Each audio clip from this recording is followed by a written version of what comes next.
Trends. They come and go all the time. Think about it, right? Fidget spinners, Pokemon Go. And when I was a kid, what I was into was breakdancing.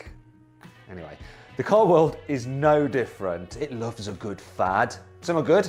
I like a bit of bling. Some are terrible. Which is utter gash. That brings me on to the most annoying new trends on modern cars. Let's kick off with my personally most hated modern car trend, and that, of course, is fake exhausts. I mean, what is the point? Either have an exhaust or don't. Okay, I could maybe forgive it on some little hatchback they're trying to make look more sporty, but on a performance car, there's no need to have fake exhausts. The worst offender, I think, is the new Audi S6. So it's a diesel engine, but they give it exhaust like it's still got a V8 petrol. In fact, those exhausts, they look a little bit like coffee cups which have been chrome plated and then just stuck on. It's inexcusable. The sooner this stops, the better. At least we won't have it with electric cars, I guess. Next, we come to touchscreens. Now, we're all used to touchscreens because of our phones, and they are very useful on cars.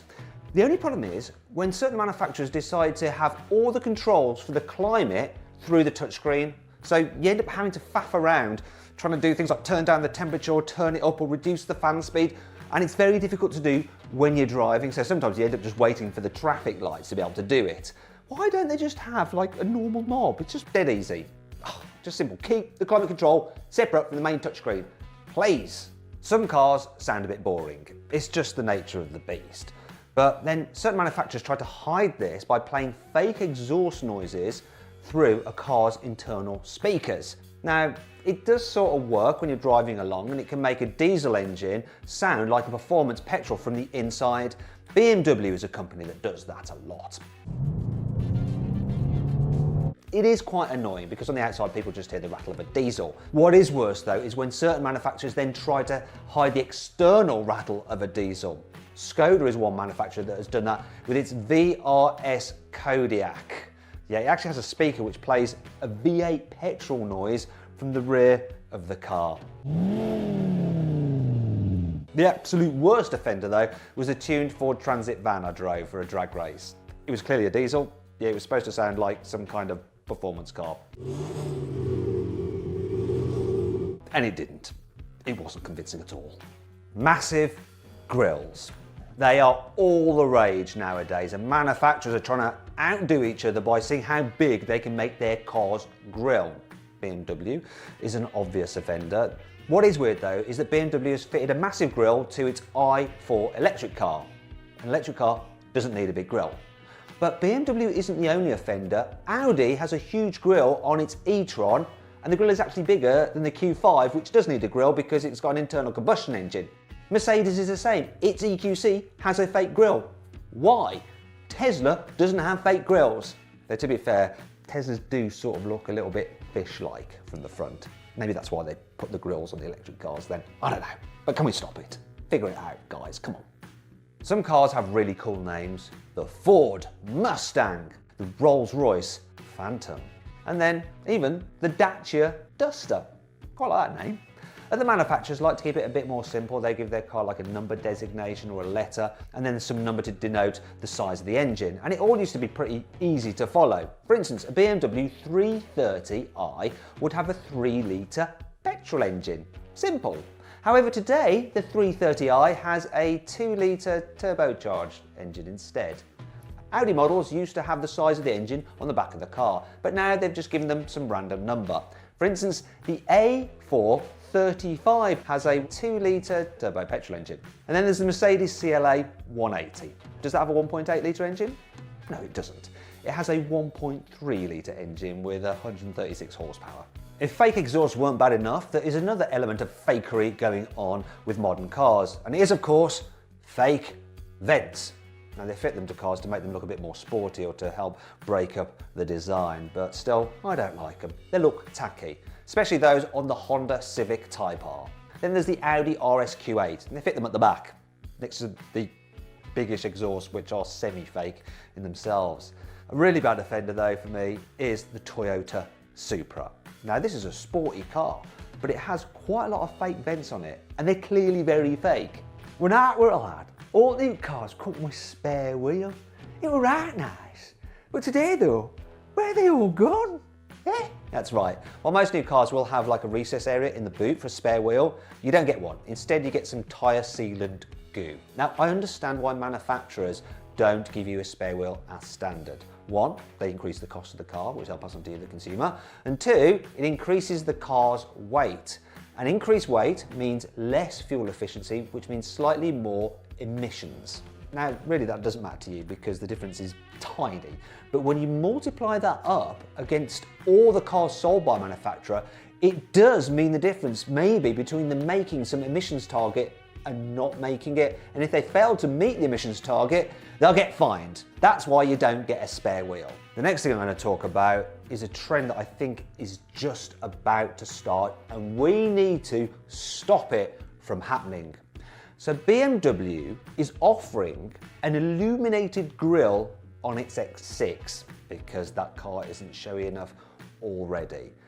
And you can imagine that if some people buy that, Audi and Mercedes will be going, oh, look at them over there. We should definitely copy that. And next thing you know, it spirals out of control and every car has got an illuminated grille. It's a bit like truckers when they put extra lights on the front of their trucks. It's just terrible and tacky. Please, we must stop this.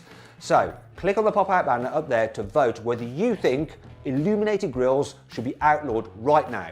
Kill them instantly at birth. Stop it happening. Come on guys, vote.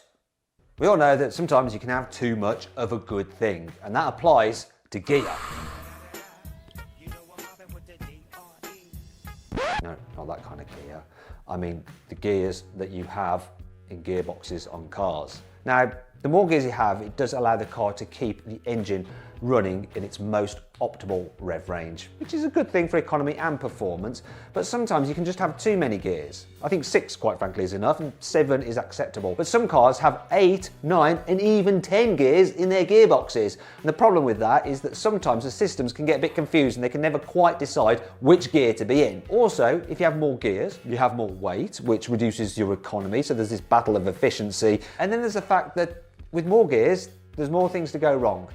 Surely.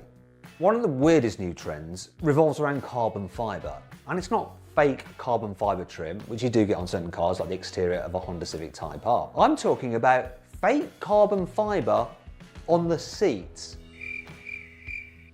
Now, the culprits for this new trend are Volkswagen, Skoda and Peugeot. They have this weird kind of vinyl seat covering with a carbon fibre weave look in it. I don't really know what to say about it. What do you think about it? Let me know in the comments below. Carbon fibre effect on seats. Madness. It's bad enough that people can just go on eBay and buy something like an M badge, stick it on their old 318D and pretend they have an M car. But, you know, manufacturers are pretty much just as bad. BMW, perfect example, M Sport, which basically is just a styling kit. Audi does the same with its S-Line. So the S models of Audi are pretty quick, but S-Line, you can have it on basic diesels if you want to. Then there's Mercedes with its AMG line, Volkswagen with its R line, there's Peugeot with its GT line, like who cares? And even Hyundai now has N-Line. Yep, manufacturers aren't afraid to rinse out their performance brands to make a little bit of extra cash. Another new fad is the use of piano black trim in cars. Now, you actually got piano black wood in cars such as Rolls Royces, which is actually the proper wood, whereas lesser cars have a fake effect, which is more just a piece of plastic. Looks good though. It looks good in the showroom, but it can actually get on your nerves in reality. The first thing about it that's annoying is that when you're driving, it does reflect pretty badly, so you get flickering in your peripheral vision. Then there's the fact that if you so much as touch it, it will scratch. It'll scratch, even just if you look at it for too long, and it just looks terrible when it's scratched. Piano black trim looks good, but soon becomes very tatty. So overall, it's a bad idea. Please stop it. Most modern cars have various different driving modes, and you can access them through the press of the button, and they do things like stiffen up the adaptive suspension if you've got it fitted, add weight to the steering, all that kind of stuff. However, some cars have modes which are just completely pointless from the get-go. For instance, a Hyundai Ioniq hybrid has a sport mode. An Alfa Romeo has something called all-weather mode. You're not going to use all weather, it's not really going to help you out if it starts to snow a lot. You're still going to be stuck in your Giulia Quadrifoglio, aren't you? Then, the worst offender is BMW. And there's quite a lot of BMWs in this list. I think they like their fads. BMWs have something called Eco Pro mode, which basically makes the car feel like you've removed half of the engine cylinders. An M8 has an Eco Pro mode.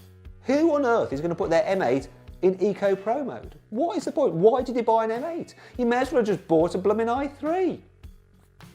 Finally, we come to the last new trend that does need to be stopped. And it is starter buttons in absolutely every single car. Now, I kind of got it in sports cars. It like adds to the experience, and you get in your sports car, your sporty seats, and you press the button to start that engine and it snarls into life. But why do you just need it on a basic hatchback? You don't. And the annoying thing about these start button things is that at least when you put the key in the ignition, you had somewhere to keep the key. Now you have to keep it in your pocket, so it's a bit uncomfortable when you're driving, or you put it in a cubby hole and then it's just rattling the whole time when you're driving along, or you put it in a very secret cubby hole and forget where it is, and then you're screwed. We don't need all the start buttons. The old way was better.